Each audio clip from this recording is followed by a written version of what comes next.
साथियों नमस्कार, स्वागत हमारे यूट्यूब चैनल पर। साथियों आज हम इस वीडियो के माध्यम से बाल विकास एवं शिक्षण शास्त्र से संबंधित 200 से भी अधिक प्रश्नों पर डिस्कशन करने वाले हैं।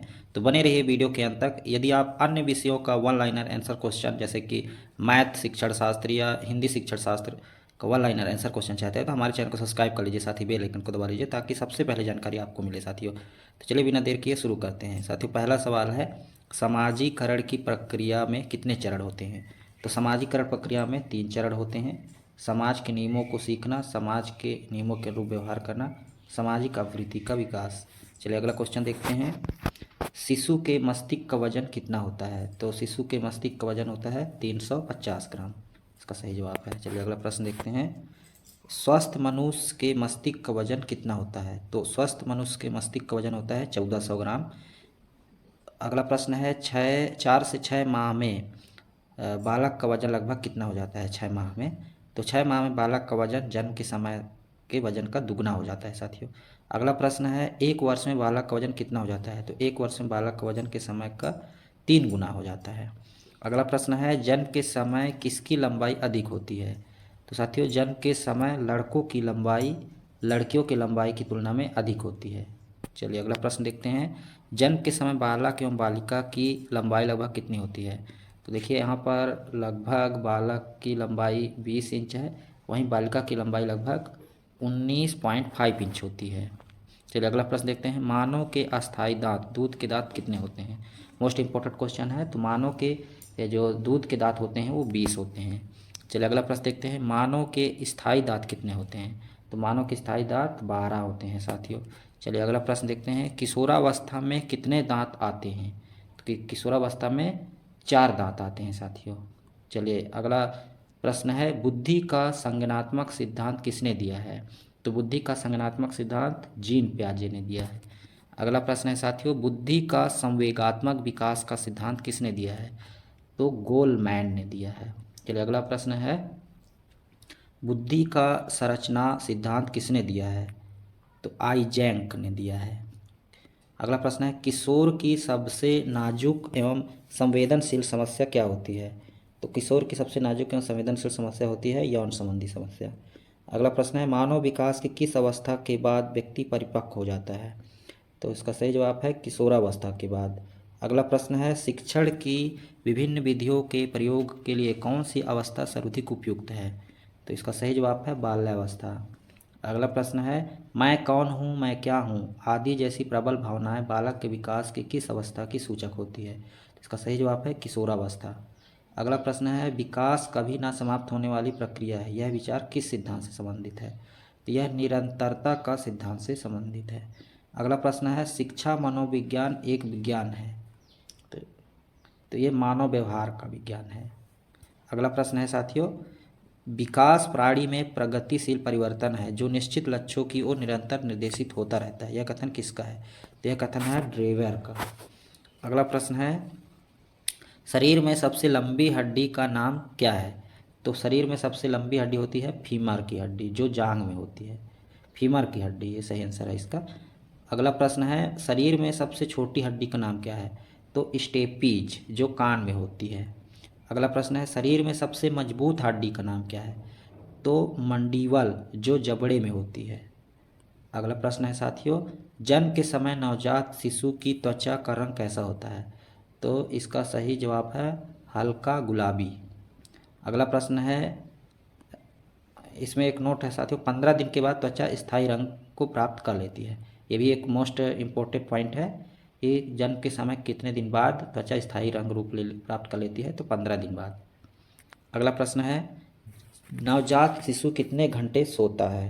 तो इसका सही जवाब है 18 से 20 घंटे, किंतु वह हर 2 घंटे में जागकर अपनी मांसपेशियों को घुमाता है। अगला प्रश्न है, बालक का विकास 6 वर्ष तक लगभग कितने प्रतिशत हो जाता है? ये इंपॉर्टेंट क्वेश्चन है साथियों। तो 90% का सही जवाब है। अगला प्रश्न है, बालक का विकास 10 वर्ष तक लगभग कितने प्रतिशत का हो जाता है? इसका सही जवाब है 95%।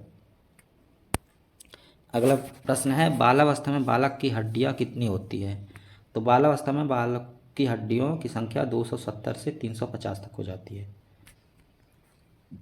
अगला प्रश्न है, निःशुल्क एवं बाल शिक्षा का अधिकार एवं अधिनियम 2009 का विस्तार किस राज्य में नहीं हुआ है? तो इसका सही जवाब है जम्मू कश्मीर। जम्मू कश्मीर में बाल अधिकार अधिनियम लागू नहीं हुआ है।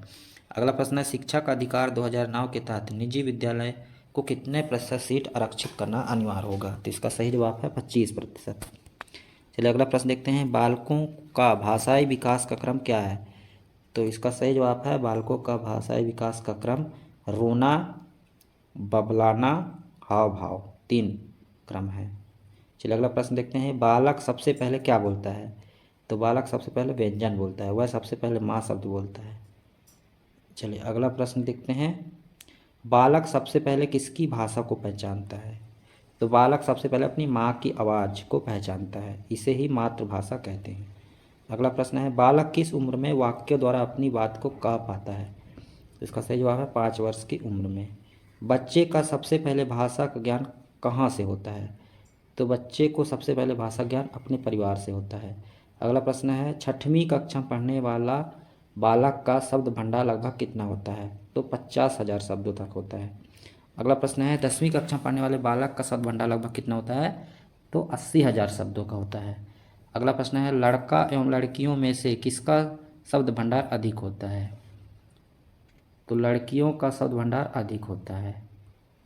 चलिए, भाषा को सीखने के साधन कौन कौन से हैं?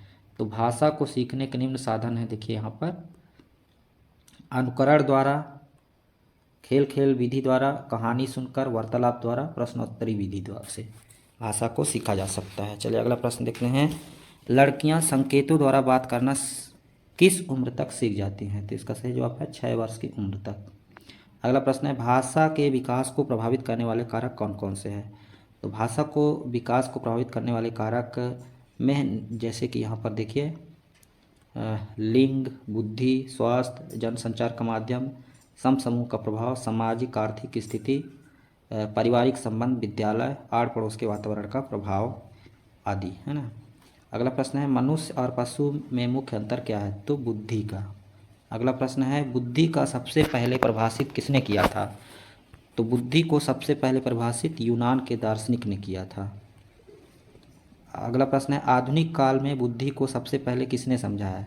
तो अल्फ्रेड बिने ने 1904 में बताया। चलिए अगला प्रश्न है, मानसिक आयु के माध्यम से बुद्धि को परिभाषित किसने किया? तो अल्फ्रेड बिने ने किया है। अगला प्रश्न है, सॉरी इसमें कुछ पॉइंट दिए हैं कि बुद्धि के 2 प्रकार होती है, मानसिक आयु बुद्धि और वास्तविक आयु बुद्धि।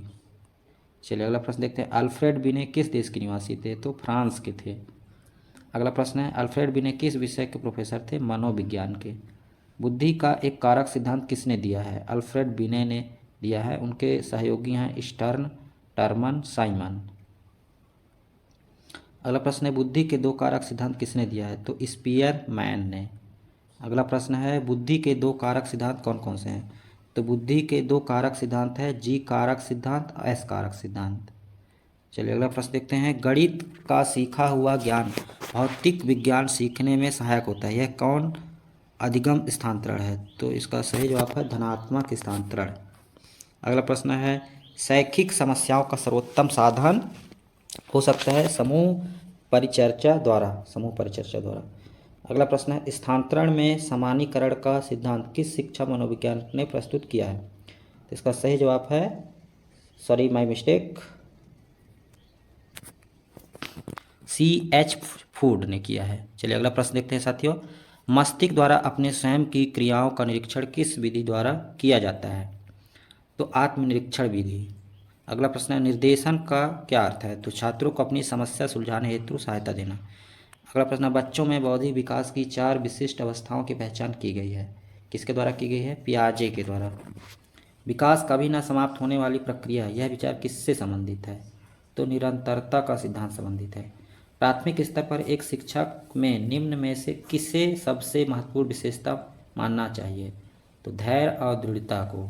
अगला प्रश्न है, बालावस्था में बालक भौतिक वस्तुओं के किस आवश्यक तत्व में परिवर्तन समझने लगते हैं? तो द्रव्यमान, संख्या और क्षेत्र। दूसरे वर्ष में अंत तक शिशु का शब्द भंडार हो जाता है, यानी 2 वर्ष के बच्चे में शब्द भंडार होता है 100 शब्द का। अगला प्रश्न है, 12 वर्ष तक के बालक के मस्तिष्क का भार कितना होता है? मोस्ट इंपॉर्टेंट क्वेश्चन है, लगभग 1260 ग्राम, जबकि एक स्वस्थ मनुष्य के मस्तिष्क का भार 1400 ग्राम होता है। अगला प्रश्न है, मनुष्य के शरीर में कितनी हड्डियां होती है? तो मनुष्य के शरीर में 206 हड्डियां होती है, जबकि बालक के जन्म के समय बालक में 270 हड्डियां होती है एवं बालावस्था में बालक की हड्डियां 350 होती है साथियों। अगला प्रश्न है, बालक के विकास की दशा कैसी होती है? तो बालक के विकास की दशा सिर से पैर की ओर, इसे केंद्रा से बाहर की ओर और समान से विशिष्ट की ओर भी कहते हैं। मोस्ट इंपॉर्टेंट क्वेश्चन है साथियों कि बालक के विकास की दशा कैसे होती है? तो सिर से पैर की ओर होती है। अगला प्रश्न है, विश्लेषणात्मक मनोविज्ञान के जनक कौन है? तो सिगमंड फ्रायड। तूफान की अवस्था किसे कहा जाता है? तो किशोरावस्था को। किशोरावस्था को तूफान अवस्था किसने कहा है? तो स्टेने हॉल ने कहा है। अगला प्रश्न है, नैतिक विकास का सिद्धांत किसने दिया है? तो कोहलबर्ग ने दिया है। मूल प्रवृत्ति का सिद्धांत किसने दिया है? तो मैकडोनल 14 मूल प्रवृत्तियां बताई है। अगला प्रश्न है, संवेग क्या है? मन को उत्तेजित दशा को संवेग कहते हैं, जैसे क्रोध, खुशी। व्यक्तित्व का सिद्धांत किसने दिया है? तो कार्ल रोजर ने। अगला प्रश्न है, वह स्तर जिसमें बच्चा किसी वस्तु एवं घटना के बारे में तार्किक रूप से सोचना शुरू करता है, उसे कौन सी अवस्था कहा जाता है? तो मूर्त क्रियात्मक अवस्था कहते हैं। सृजनात्मकता मुख्य रूप से किस से संबंधित है? तो अपसारी चिंतन से। चिंतन अनिवार्य रूप से क्या है? संज्ञानात्मक गतिविधि है। किसी बालक में चिंतन की योग्यता उसके सफल जीवन का मूल आधार है। यह कथन किसका है? तो यह कथन है क्रो और क्रो का। अगला प्रश्न है, चिंतन की दृष्टि से किसी बच्चे में सर्वश्रेष्ठ चिंतन है तो उसे क्या कहेंगे? तार्किक चिंतन कहेंगे उसे कहेंगे तार्किक चिंतन। अगला प्रश्न है, पियाजे के अनुसार किसी बालक में तार्किकता का अभाव किस आयु तक होता है? इसका सही जवाब है 7 वर्ष तक। अगला प्रश्न है, किसी बच्चे के चिंतन में आयु के बढ़ने के साथ साथ किसकी प्रधानता बढ़ती है? तो तर्क की। अगला प्रश्न है, जन्म के बाद किसी बालक में चिंतन का विकास कब प्रारंभ होता है? तो 2 वर्ष की आयु के बाद। किसी छात्र का बौद्धिक विकास, शारीरिक विकास तथा संवेगात्मक विकास, उसकी विकास की प्रक्रिया का कौन सा कारक है? तो आंतरिक कारक। अगला प्रश्न है, माता पिता में संतानों को प्राप्त होने वाले गुण को क्या कहते हैं? तो वंशानुक्रम कहते हैं। अगला प्रश्न है, अधिगम की प्रक्रिया पूर्ण कब होती है? तो अधिगम की प्रक्रिया जब व्यवहार में स्थायी परिवर्तन हो जाए। अगला प्रश्न है, मनोविज्ञान का जनक किसे कहा जाता है? सिगमंड फ्रायड को कहा जाता है। अंधों की लिपि के जनक किसे कहा जाता है? तो लुई ब्रेल। अगला प्रश्न है, शर्म तथा गर्व जैसी भावना का विकास किस अवस्था में होता है? बाल्यावस्था में होता है साथियों। अगला प्रश्न है, मैकडूगल के अनुसार मूल प्रवृत्ति जिज्ञासा का संबंध कौन संवेग से है? तो आश्चर्य। अगला प्रश्न है, अंधों के लिए लुई ब्रेल ने कौन सी लिपि प्रतिपादन किया है? तो ब्रेल लिपि। अगला प्रश्न है, नर्सरी पद्धति के जनक किसे कहा जाता है? मांटेसरी। मारिया मांटेसरी को नर्सरी पद्धति के जनक कहा जाता है। अगला प्रश्न है, LKG व UKG पद्धति के जनक कौन है? फ्रोबेल। फ्रोबेल को LKG व UKG पद्धति के जनक कहलाते हैं। अगला प्रश्न है, जीन पियाजे कहाँ के वैज्ञानिक थे? स्विट्जरलैंड के जीन पियाजे थे। जीन पियाजे किस विचारधारा के समर्थक थे? तो संज्ञानात्मक क्षेत्र के। संज्ञानात्मक क्षेत्र में जैसे कि हिंदी, गणित, अंग्रेजी, पर्यावरण आदि संबंधित मौखिक चीज़ें आती हैं, मौखिक या लिखित चीज़ें आती है। अगला प्रश्न है, बुद्धि का समूह कारक सिद्धांत किसने दिया है? थर्स्टन के अनुसार बुद्धि के 7 कारक हैं। बुद्धि का बहुकारक सिद्धांत किसने दिया है? थर्नडाइट ने। बुद्धि का बहुबुद्धि सिद्धांत किसने दिया है? गार्डन ने। बुद्धि का तरल व ठोस सिद्धांत किसने दिया है? RB कैटल ने। बुद्धि का प्रतिदर्श नमूना सिद्धांत किसने दिया है? थॉमसन ने। सीमा हर पाठ को बहुत जल्दी सीख लेती है, जबकि लीना उसे सीखने में ज़्यादा समय लेती है। यह विकास के सिद्धांत को दर्शाता है। तो यह व्यक्तिक सिद्धांत। अगला प्रश्न है, खाली स्थान भरना है। निम्नलिखित में से के अतिरिक्त सभी वातावरणीय कारक विकास को आकार देते हैं। तो शारीरिक गठन। एक अच्छी पाठ्य पुस्तक बचाती है लैंगिक पूर्वाग्रह को। पियाजे के अनुसार संज्ञानात्मक विकास के किस चरण पर बच्चा वस्तु स्थायित्व को प्रदर्शित करता है? तो पूर्व संक्रियात्मक चरण। वह विचारात्मक प्रक्रिया जिसमें नूतन, वास्तविक तथा उपयोगी अवधारणाओं को प्रस्तुति करने हेतु कही जाती है रचनात्मकता। माता पिता से वंशजों में स्थानांतरित होने वाले लक्षणों को क्या कहा जाता है? तो आनुवांशिकता कहा जाता है साथियों।